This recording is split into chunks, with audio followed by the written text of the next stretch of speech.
Welcome back friends to our channel scientific. आज हम पढ़ने वाले हैं डिकम्पोजिशन रिएक्शन। डिकम्पोजिशन रिएक्शन में सिंगल रिएक्टेंट होता है और वो ब्रेक होता है इनटू टू और मोर सब्सटेंसेस या प्रोडक्ट्स। उसे कहते हैं decomposition reaction. Example, ferrous sulphate decomposes to give ferric oxide, sulfur dioxide and sulfur trioxide। ये एक डिकम्पोजिशन रिएक्शन है। यहाँ पर भी जैसे हमने लास्ट वीडियो में देखा था, यहाँ 3 मार्क का क्वेश्चन आ सकता है डायरेक्ट शॉर्ट नोट, जहाँ आप लिखेंगे डेफिनेशन, रिएक्शन लिखेंगे सेंटेंसेस में और देन केमिकल इक्वेशन लिखेंगे। ये हुआ 3 मार्क के लिए। यहाँ पे आइडेंटिफिकेशन आ सकता है, आपको पहचानना है, और वो होगा डिकम्पोजिशन का एग्जाम्पल। तो आप कैसे पहचानेंगे? आप रिएक्टेंट चेक करेंगे। अगर रिएक्टेंट एक है तो वो डेफिनेटली डिकम्पोजिशन रिएक्शन है। जैसे कॉम्बिनेशन रिएक्शन पहचानने की क्या ट्रिक है? आपको प्रोडक्ट में देखना है कि अगर एक सब्सटेंस है बना हुआ, एक प्रोडक्ट है, तो वो हुआ कॉम्बिनेशन रिएक्शन। अगर एक रिएक्टेंट है, वो ब्रेक होके 2-3 प्रोडक्ट्स दे रहा है, तो वो हुआ डिकम्पोजिशन रिएक्शन। और यहाँ पर जैसे मैंने आपको लास्ट वीडियो में बताया था कि किस टाइप से आपको आपके नोट्स प्रिपेयर करने हैं ऑब्जेक्टिव के लिए, यहाँ पर भी एक और क्वेश्चन है। जैसे आपको दिख रहा होगा यहाँ पे फेरस सल्फेट के नीचे लिखा हुआ है ग्रीन विट्रॉल। इसे ग्रीन विट्रॉल भी कहते हैं। फेरिक ऑक्साइड का कलर कैसा है? Reddish brown. सल्फर ट्राइऑक्साइड का कलर कैसा है? White fumes. तो आप यहाँ पर अगेन आप कॉलम्स बना सकते हैं। आप वहाँ पर सब्सटेंस लिखिए, कंपाउंड, उसका फॉर्मूला और उसका कलर, क्योंकि कलर वाले भी क्वेश्चंस एग्जाम में आ चुके हैं इसके पहले। अगर आप प्रीवियस क्वेश्चन पेपर्स देखेंगे तो इस टाइप के क्वेश्चंस आ चुके हैं।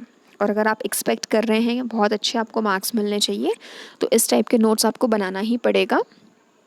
अदरवाइज़ बच्चों के मार्क्स ऐसे ही क्वेश्चंस में चले जाते हैं। और ये जो रिएक्शन है ये होगी in the presence of heat.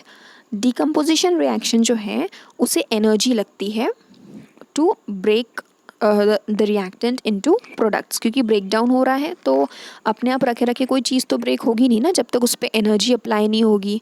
तो यहाँ पर एनर्जी की रिक्वायरमेंट होती है, एनर्जी के हेल्प से ब्रेक डाउन होता है। और वो एनर्जी हो सकती है हीट, वो हो सकती है इलेक्ट्रिक करंट, या वो हो सकती है सनलाइट। ये 3 टाइप की एनर्जीज़ के प्रेजेंस में डिकम्पोजिशन रिएक्शन होती है। जैसे यहाँ पर एग्जाम्पल है thermal decomposition of calcium carbonate.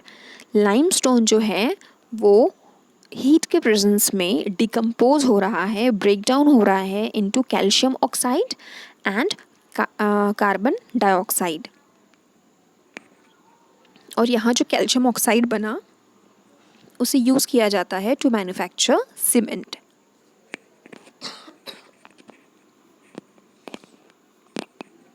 दूसरा एग्जाम्पल है thermal decomposition of lead nitrate. यहाँ पे अगेन आप रिएक्शन देख सकते हैं, ये होगी in the presence of heat. और यहाँ पे आप जो नोट्स बनाने वाले हैं उसमें ये सब चीज़ें आप ऐड कर सकते हैं। लेड नाइट्रेट का कलर होता है वाइट, लेड ऑक्साइड का होता है रेडिश येलो, और नाइट्रोजन डाइऑक्साइड का होता है ब्राउन। जब थर्मल डिकम्पोजिशन रिएक्शन हीट के प्रेजेंस में होगी उसे कहेंगे थर्मल डिकम्पोजिशन। नेक्स्ट एग्जाम्पल है इलेक्ट्रोलाइसिस ऑफ वाटर। ये इलेक्ट्रोलाइसिस होगा इन द प्रेजेंस ऑफ इलेक्ट्रिसिटी। उसका नाम ही है इलेक्ट्रोलाइसिस, इलेक्ट्रिसिटी के हेल्प से लाइसिस। और डिकम्पोजिशन क्या है? ब्रेक डाउन रिएक्शन है, लाइसिस है। तो वाटर को लाइस कर रहे हैं, ब्रेक कर रहे हैं इनटू हाइड्रोजन एंड ऑक्सीजन, और ये होगा in the presence of electricity. Electrolysis is a process of carrying out chemical reactions by using electric discharge. और जो डिवाइस यूज़ किया जाता है उसे कहते हैं इलेक्ट्रोलाइटिक सेल। इस इमेज को आपको ध्यान से देखना है और एक क्वेश्चन मैं पूछने वाली हूँ, उस क्वेश्चन का आंसर आप देखिए आपको आता है या नहीं आता है। जो इलेक्ट्रोलाइटिक सेल है वो डायग्राम ध्यान से देखिए आप। अब वहाँ पर आपको बबल्स नज़र आ रहे होंगे दोनों इलेक्ट्रोड्स पे। H2 and O2। अब उन बबल्स में देखिए जो O2 है उसमें बबल्स के नंबर कम है और H2 जो है उसमें बबल्स के नंबर ज़्यादा है। ऐसा क्यों हुआ होगा? H2 वाले बबल्स क्यों ज़्यादा है और O2 वाले बबल्स क्यों कम है? सोच लिया आंसर? अब रिएक्शन में देखिए ऊपर, twice H2O gives 2 times H2 plus O2। H2 के कोएफिशिएंट में क्या है? 2 और O2 के कोएफिशिएंट में कुछ नहीं है, मतलब 1। यानी जो H2 है वो O2 के कंपैरिजन में डबल बन रहा है। 2:1 का रेशियो है। 2 H2 बनेंगे तब 1 O2 बनेगा। अगर 4 H2 बनेंगे तो 2 O2 बनेगा, यानी H2 हमेशा ज़्यादा होगा। इसलिए वो जो बबल्स है H2 वाले वो ज़्यादा है क्योंकि वो ज़्यादा क्वांटिटी में बन रहे हैं। गिव रीजंस में ऐसे क्वेश्चंस आ जाते हैं तो उसका आंसर आपको लिखते आना चाहिए।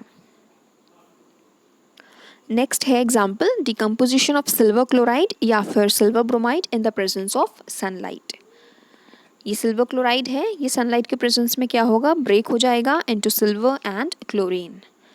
सिल्वर ब्रोमाइड अगेन सनलाइट के प्रेजेंस में ब्रेक हो जाएगा इनटू सिल्वर एंड ब्रोमीन।